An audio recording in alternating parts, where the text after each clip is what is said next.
आप सभी को मेरा नमस्कार। मुलायम सिंह यादव की जीवन यात्रा के दूसरे एपिसोड में मैंने कल 1996 के विधानसभा चुनाव तक उस समय तक की घटनाओं के बारे में आपको बताया था। आज इस तीसरे और अंतिम एपिसोड में मैं उनके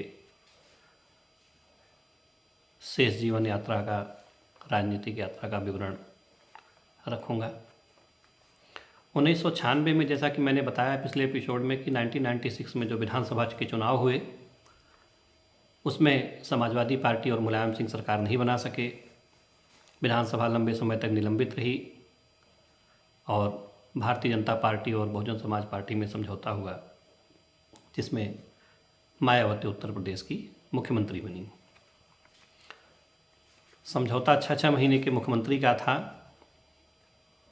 6 महीने के मुख्यमंत्री पद का कार्यकाल पूरा करने के बाद जब भारतीय जनता पार्टी की सरकार बनी तो कल्याण सिंह मुख्यमंत्री बनाए गए। कल्याण सिंह ने अपना 6 महीने का कार्यकाल पूरा होने के पहले बहुजन समाज पार्टी में बड़ी टूट करा दी और खुद जो है पूर्ण बहुमत की सरकार में आ गए। अब उनको बहुजन समाज पार्टी के समर्थन की आवश्यकता नहीं थी।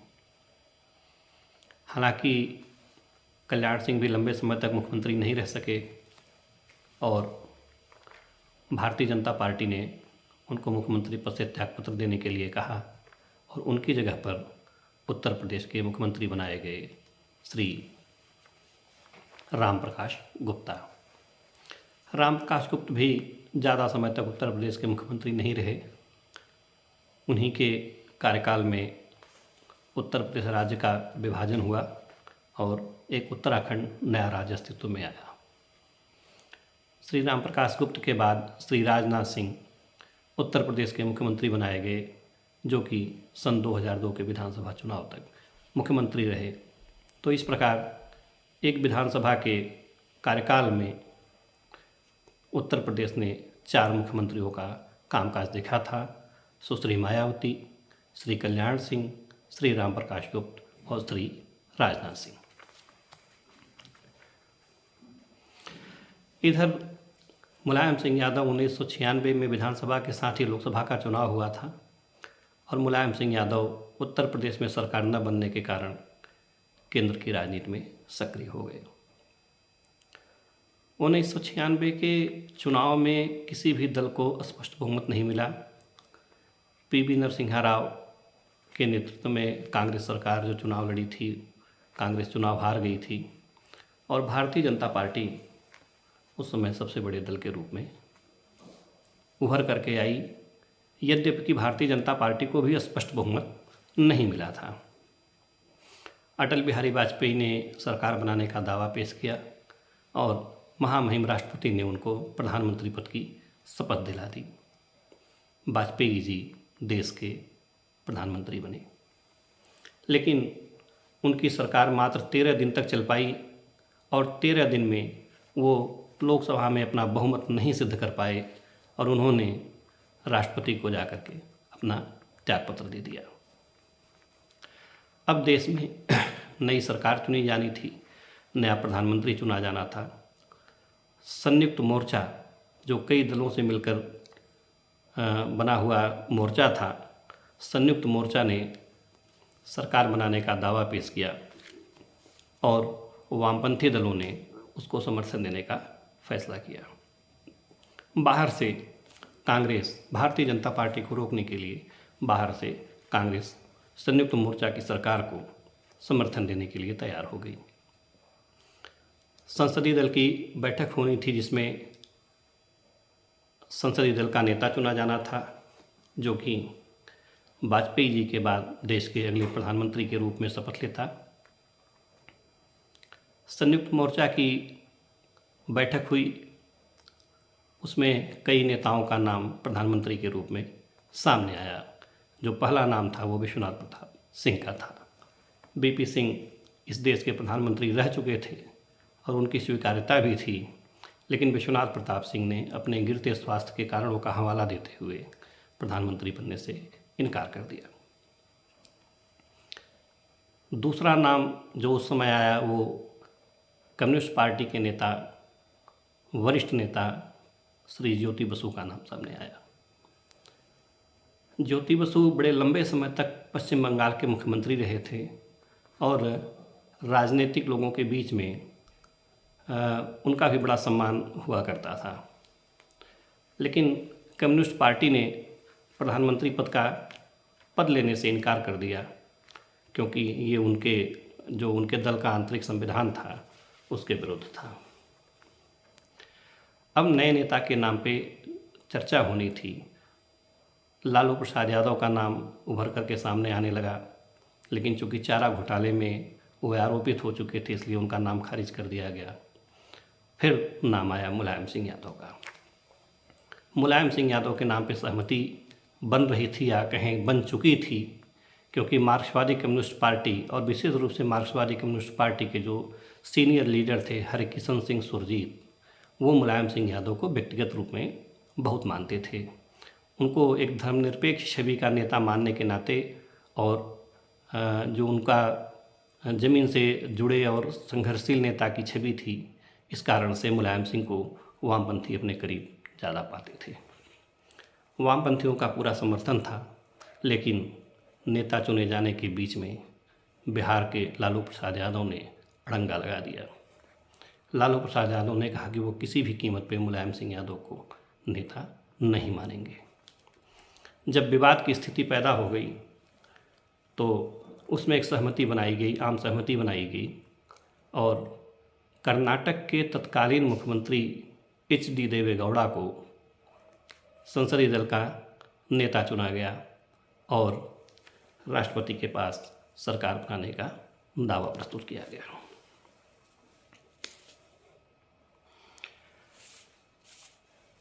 एच.डी. देवेगौड़ा देश के प्रधानमंत्री बने और उनकी सरकार में मुलायम सिंह यादव देश के रक्षा मंत्री बने।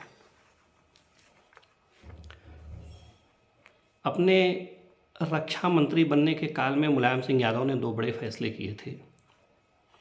पहला फैसला ये था, जो शहीद थे, जो सीमा पर जवान शहीद होते थे, उनके 100 को घर लाने की जो प्रथा थी वो मुलायम सिंह ने ही शुरू कराई थी। उसके पहले जो शहीद जवान होते थे, उनकी टोपी और उनके कपड़े ही उनके घर भेजे जाते थे। तो मुलायम सिंह ने रक्षा मंत्री रहते एक निर्णय लिया कि सेना के जवान का पार्थिव शरीर अब घर भेजा जाएगा।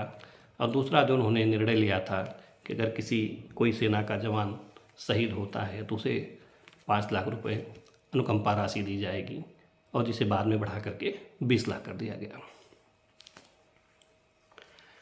मुलायम सिंह यादव रक्षा मंत्री रहते हुए उन्होंने चीन की तरफ, उनका बार बार जो चीन की तरफ से खतरे हैं या चीन की तरफ से जो उसकी विस्तारवादी नीति है, उसकी तरफ बार बार ध्यान आकर्षण किया जाता रहा और इस बात को इंगित किया जाता रहा कि हमारे पड़ोसी देशों में चीन से हमें सावधान रहने की ज़रूरत है। फिलहाल सरकार कांग्रेस की कृपा पे और अनुकंपा पे चल रही थी। इसी बीच तत्कालीन कांग्रेस अध्यक्ष सीताराम केसरी को प्रधानमंत्री बनने की चाहत जाग गई। उन्होंने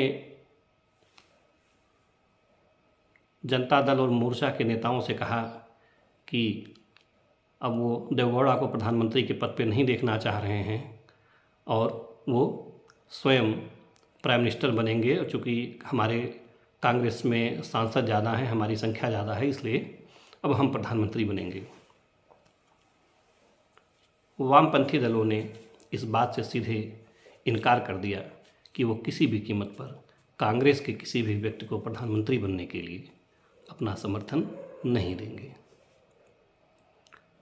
अंत में बीच बचाव कर समझौता हुआ कि ठीक है, सीताराम केसरी प्रधानमंत्री नहीं बनेंगे, लेकिन देवेगौड़ा को प्रधानमंत्री पद से हटाया जाए और किसी तीसरे व्यक्ति को प्राइम मिनिस्टर बनाया जाए। एक बार फिर से मुलायम सिंह यादव के नाम की चर्चा शुरू हो गई। हरकिशन सिंह सुरजीत इस बार काफ़ी लॉबिंग कर रहे थे और ये प्रयास कर रहे थे कि मुलायम सिंह यादव को सर्वसम्मति से नेता चुन लिया जाए, और इस बात की संभावना भी अब धीरे धीरे बन चुकी थी कि शायद मुलायम सिंह यादव ही इस देश के अगले प्रधानमंत्री हो सकते हैं। ये मीडिया हाउसेज में भी ये खबरें आना शुरू हो गई थीं। इसी बीच एक अपुष्ट सी खबर आई, अब उसमें कितनी सत्यता है, हालांकि इस बात को खुद स्वीकारा है उन्होंने। दिल्ली के एक वरिष्ठ पत्रकार थे कुलदीप नैयर, उन्होंने हरकिशन सिंह सुरजीत से मुलाकात की। उन्होंने कहा कि आप किस व्यक्ति के लिए इतनी लॉबिंग कर रहे हैं। मुलायम सिंह यादव का इतिहास रहा है कि वो अपने राजनीतिक गुरुओं को कभी भी उनके साथ नहीं रहे हैं, और अगर मौका आया है तो उन्होंने अपने राजनीतिक गुरुओं को भी छोड़ दिया है। हरकिशन सिंह सुरजीत पीछे हट गए, इस बात की स्वीकारोक्ति खुद कुलदीप नैयर ने अपने मीडिया को दिए इंटरव्यू में कही है। नए नेता के रूप में इंद्र कुमार गुजराल का चुनाव किया गया और इंद्र कुमार गुजराल इस देश के नए प्रधानमंत्री बने, लेकिन ज़्यादा समय तक वो भी प्राइम मिनिस्टर नहीं रह पाए और नेताजी मुलायम सिंह यादव उनकी सरकार में रक्षा मंत्री के पद पे काम करते रहे, और अंत में कुछ दिनों बाद कांग्रेस ने सरकार से समर्थन वापस ले लिया और वो सरकार गिर गई। सन 1998 में इस देश में फिर से लोकसभा के चुनाव हुए और इस चुनाव में भारतीय जनता पार्टी फिर सबसे बड़ा दल बन करके उभरी और सहयोगी दलों के समर्थन से अटल बिहारी वाजपेयी देश के प्रधानमंत्री बने। सरकार 13 महीने चली थी। इसी बीच दक्षिण भारत के एक महत्वपूर्ण नेता सुब्रमण्यम स्वामी ने कांग्रेस की तत्कालीन अध्यक्षा श्रीमती सोनिया गांधी और जयललिता के बीच चाय पार्टी करा दी। जयललिता उस समय वाजपेयी की सरकार को समर्थन दे रही थीं।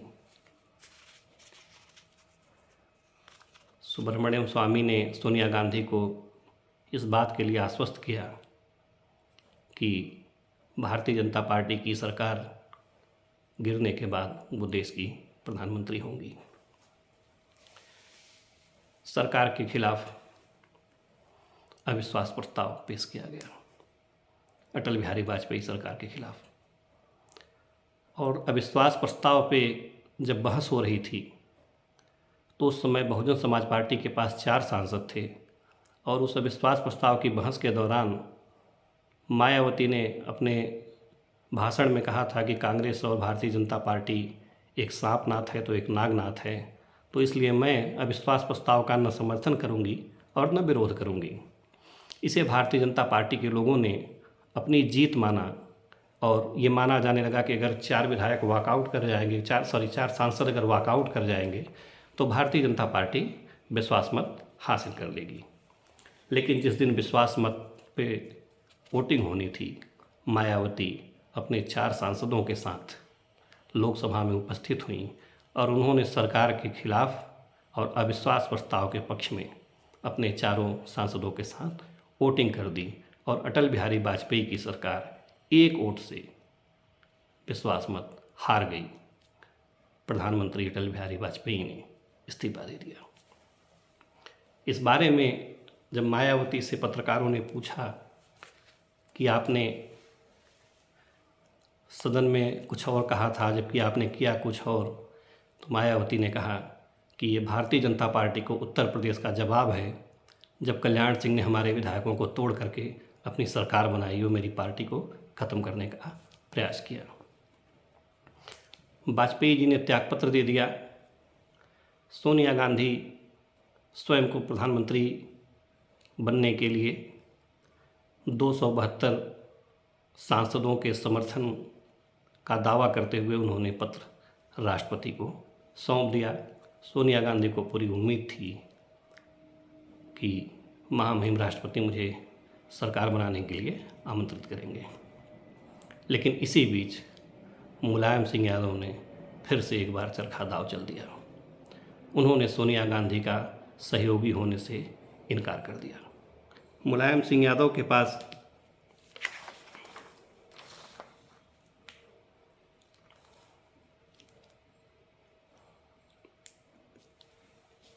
उस समय अपने जो सांसदों का संख्या बल था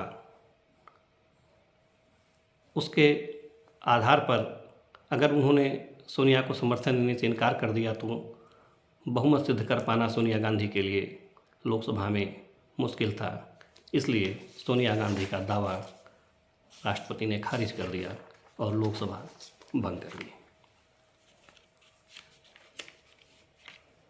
मुलायम सिंह यादव एक बार फिर से राजनीतिक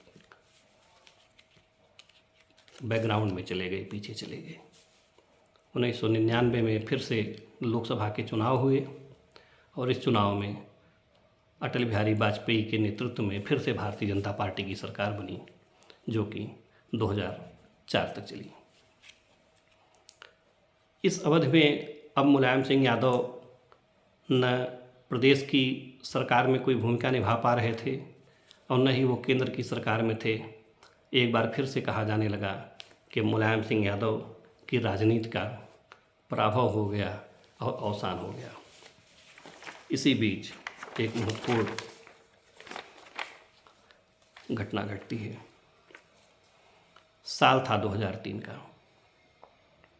2002 का जो विधानसभा चुनाव हुआ था उस विधानसभा चुनाव में भी समाजवादी पार्टी सरकार नहीं बना पाई थी और विधानसभा चुनाव के बाद भारतीय जनता पार्टी और मायावती के बीच में फिर से समझौता हुआ था सरकार चलाने को लेकर के कि आधे समय तक मतलब 5 साल के कार्यकाल में 2.5 साल तक मायावती मुख्यमंत्री रहेंगी और 2.5 साल तक भारतीय जनता पार्टी का मुख्यमंत्री रहेगा। मायावती 2002 में तीसरी बार उत्तर प्रदेश की मुख्यमंत्री बनी और सरकार थोड़े दिनों तक चली थी कि मायावती ने भारतीय जनता पार्टी के ऊपर ये आरोप लगा दिया कि सरकार में शामिल भारतीय जनता पार्टी के लोग सरकार के ऊपर अपना एजेंडा लागू करने का ज़बरदस्ती दबाव बना रहे हैं। उन्होंने ऐसा आरोप लगाना शुरू किया। 2003 में एक दिन उन्होंने अचानक ही कैबिनेट की बैठक बुलाई। किसी को अंदेशा नहीं था कि उस कैबिनेट में क्या होने वाला है। कैबिनेट की बैठक में मायावती ने यह घोषणा कर दी कि मैं मुख्यमंत्री के पद से त्यागपत्र दे रही हूं और सरकार भंग करने के लिए मैं राज्यपाल को सिफारिश करने जा रही हूं। उस मायावती की सरकार में बहुजन समाज पार्टी और भारतीय जनता पार्टी दोनों के ही विधायक मंत्री के रूप में शामिल थे। मायावती की ऐसी घोषणा करते ही सबके चेहरे पे हवाइयाँ उड़ने लगीं और भारतीय जनता पार्टी के कई वरिष्ठ नेताओं ने मायावती को समझाने का प्रयास किया कि ऐसा करना ठीक नहीं होगा। लेकिन जो मायावती को जानने वाले लोग जानते हैं कि जो एक बार निर्णय कर लेती हैं उससे पीछे नहीं हटती हैं। मायावती ने जाकर के राज्यपाल को अपना त्यागपत्र दे दिया और विधानसभा भंग करने की सिफारिश कर दी। भारतीय जनता पार्टी मायावती से नाराज़ हो गई। उस समय केंद्र में वाजपेयी की सरकार थी। ऐसा माना जाता है या ऐसी अंदर खाने में चर्चा रही कि केंद्र के निर्देश पे या केंद्र के इशारे पे बहुजन समाज पार्टी को सबक सिखाने के लिए राज्यपाल ने नए विकल्प ढूंढने के नाम पे मुलायम सिंह यादव को सरकार बनाने के लिए आमंत्रित किया।